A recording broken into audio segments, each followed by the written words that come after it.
La danse du Pilar. La danse du Pilar, le dernier roman de Charlène Effa, qui avait déjà commis un tout petit roman qui s'appelle Les Nêtres, que j'avais trouvé très bien, je crois il y a 2 ans, un peu plus, peut-être 3. Et là, son dernier roman paru aux éditions La Cheminante. Je l'ai terminé avec rapidement, parce qu'il se lit relativement bien. Euh, Relativement parce que, en fait, ce roman m'a un peu intrigué parce au début non, même pas, un gros tiers, j'étais assez perdu. Un gros tiers, j'étais assez perdu parce que il est, comment dire, il y a, déjà la narration n'est pas facile. C'est le personnage, donc c'est Paterne Emané, qui est un personnage qui vient de commettre un fratricide.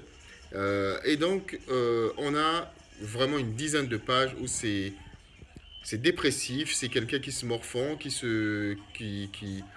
on va dire, c'est une dizaine de pages assez lourde parce que ça tourne un peu en rond.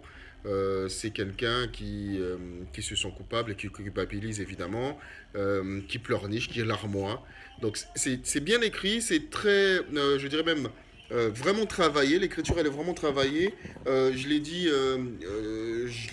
dit à plusieurs reprises, et j'ai eu le sentiment à plusieurs reprises que l'auteur avait vraiment pris le temps de travailler ses tournures, ses effets. En fait, ce n'est pas spécialement dans on va dire, la, la- la qualité d'écriture ici, elle est plus dans la recherche permanente d'effets que l'auteur fait. En fait, à chaque fois, l'auteur essaye de trouver une tournure, je dirais, moi j'appelle ça des statuts Facebook. C'est vraiment bien trouvé hein, à chaque fois, hein, c'est pas... Mais c'est vrai que parfois, on a l'impression d'un côté, au début en tout cas, d'une narration assez verbeuse, où on s'entend un peu parler, l'auteur se voit un peu écrire. Parfois, il y a des jolies phrases, des jolies tournures, mais je sais pas, on aurait peut-être... au début, j'ai eu l'impression donc parlait beaucoup, on tournait beaucoup autour du pot pour pas dire grand-chose. Et après, ça se décante, et après, ça se décante bien d'ailleurs, parce que hormis le style, je dis encore, c'est bien écrit, euh, juste un petit extrait pour dire que j'ai trouvé ça très très bien écrit. En ces temps-là, tu détestais déjà ton corps. T'attelais à construire ton bonheur à bout de points de suture. Preneuse de tous les bons plans, abonnée au rafistolage, idée saugrenue. Ficelle tendue pour réparer les couacs de ton existence capricieuse, tu avais adopté une foi modulable basée sur la croyance que si tes prières ne te permettraient jamais de déplacer les montagnes, les nombreux dieux que tu invoquais, un pour chaque situation, t'aidaient à moins les apprivoiser, à au moins les apprivoiser. Tu étais une professionnelle, passée maîtresse dans la customisation des problèmes, car ici, à Nlam, c'est N-L-A-M, Nlam, je pense, les rêves des femmes s'assoupissent avec les années qui passent. Et tes rêves à toi, tu les avais vus un à un s'envoler de tristesse. Comprenant que le futur pouvait se bâtir sur des pierres de remords, tu t'étais dit que tu avais le choix, soit de te laisser mourir par les regrets, soit de retenir quelques rêves dont tu romprais les ailes pour qu'ils ne s'envolent pas eux aussi. Si la vie t'était apparue très tôt ondulante et carnassière, tu ne te laissais pas faire. Tu devins toi-même très vite une femme ondulante pour en saisir les aspérités sans trop t'écorcher. Donc, c'est vraiment, je trouve, bien écrit, bien mené, mais peut-être un peu blablatante au début en tout cas. Ensuite, donc, on a l'impression dans ce début de roman que c'est une histoire très intimiste de famille encore. Enfin encore, je veux dire par rapport au roman Naître où Charline Effa explore vraiment la relation mère-fille. Là, on est sur une relation fils et mère qui est très très très très très difficile, très particulière. Euh, Paterne Mané raconte donc sa mère, raconte son père et raconte en même temps le pays, ce pays imaginaire qui est une lame, qui ressemble fortement au Gabon d'ailleurs. Il raconte les coulisses, parce que la maman, c'est une carriériste, c'est quelqu'un c'est une courtisane. C'est une courtisane qui manage un groupe de danseuses. On avait ça un peu dans tous les pays d'Afrique centrale, je pense au Congo. Les deux Congos, on avait ça. Des groupes de danseuses qui dansent un peu à la gloire du président, dans toutes les cérémonies, à tous les discours, dans tous les défilés. Il y avait des groupes comme ça qui étaient montés pour danser, pour venir remuer leur popotin à la gloire du président. Et elle, c'est la star de ce groupe-là. C'est la number one. Évidemment, qui est maîtresse de plein de politiques et qui franchit, qui grandit dans le giron politique grâce à la sueur de ses fesses. Et elle a un mari, évidemment, connu et reconnu dans tout le pays, qui évidemment subit Salomon, le mari.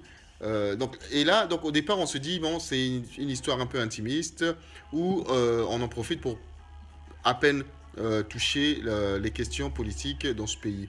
Mais en fait, c'est un peu plus que ça, parce que l'auteur essaye d'explorer un peu les arcanes politiques de ce pays imaginaire, le comment il y a une révolte, ce Salomon, à force d'être cocu, s'achète des coronesses, pas longtemps, mais il s'achète des coronesses, fomente une espèce de rébellion, évidemment en ayant sa femme qui, elle, est promue ministre, je crois, des Affaires des femmes ou quelque chose comme ça. Donc, on est dans ce rapport mari-femme qui est très, très, très, très difficile, compté par Paterne, qui est le fils, qui voit de ses yeux tout gamin jusqu'à grandir.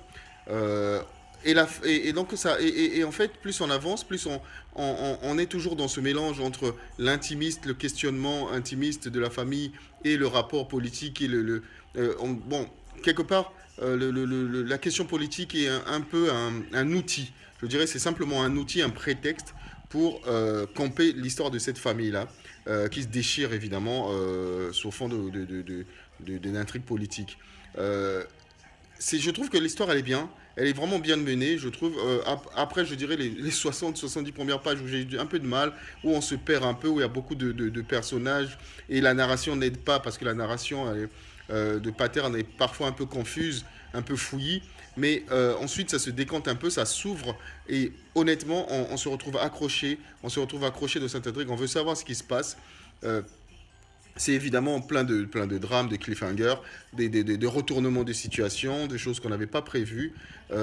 Évidemment, la fin, elle est dramatique, l'évolution est dramatique. Peut-être que, comment dire, après, c'est pas un roman policier, on dirait que l'intrigue aurait gagné à apporter un peu plus de suspense, mais là n'est pas la question. On n'est pas sur un roman policier, on est vraiment sur ce rapport entre le relationnel entre les parents et des enfants. Ce qui est particulier, peut-être que j'ai l'impression que Charlie Nefa aime bien, à l'image un peu d'une Ralph Fanny Mwana Congo, ce sont des gens qui aiment déconstruire un peu ou alors faire exploser le sacro-saint instinct maternel, tout-puissant instinct maternel, parce que ça explose quand même sans aucun tabou ce qui est censé être l'instinct maternel dans cette relation. Là, c'est fils et mère. Dans le roman Naître, c'était entre la mère et sa fille. Je fais encore le parallèle avec Ralph Fanny. Ce sont deux auteurs qui n'ont rien à voir en termes d'écriture, hein, mais qui explorent toutes les deux l'intime, avec un arrière-plan peut-être plus dense chez Charlie Nefa, l'arrière-plan politique, parce que c'est quand même un roman qui est quand même assez dense. Donc, mais ce sont des gens qui, on a l'impression, ont décidé de faire exploser un peu, de parler de l'intime déjà, de parler de la mère, et de parler d'une mère qui n'est pas une mère parfaite, qui est une mère qui est très, très peu abordée en littérature africaine, qui est une mère déconstruite. Déconstruite, je veux dire, c'est qui n'est pas une mère parfaite, qui est une mère même très, très, très, très loin d'être parfaite, et qui est une certaine réalité qu'on voit très peu dans le roman africain. Le rapport est très très difficile entre Pilar et son mari Salomon, cocu éternel, qui lui-même aussi amateur de prostituées et autres gâteries de ce genre.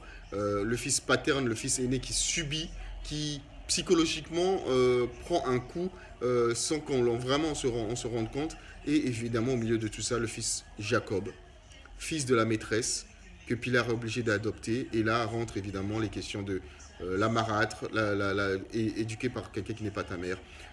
Au final, c'est un bon moment de lecture, un livre qui se lit assez vite, fluide, quelques bémols, comme je l'ai dit, mais je trouve une très bonne trouvaille. Bonne trouvaille et très très bon roman de Charline Effa.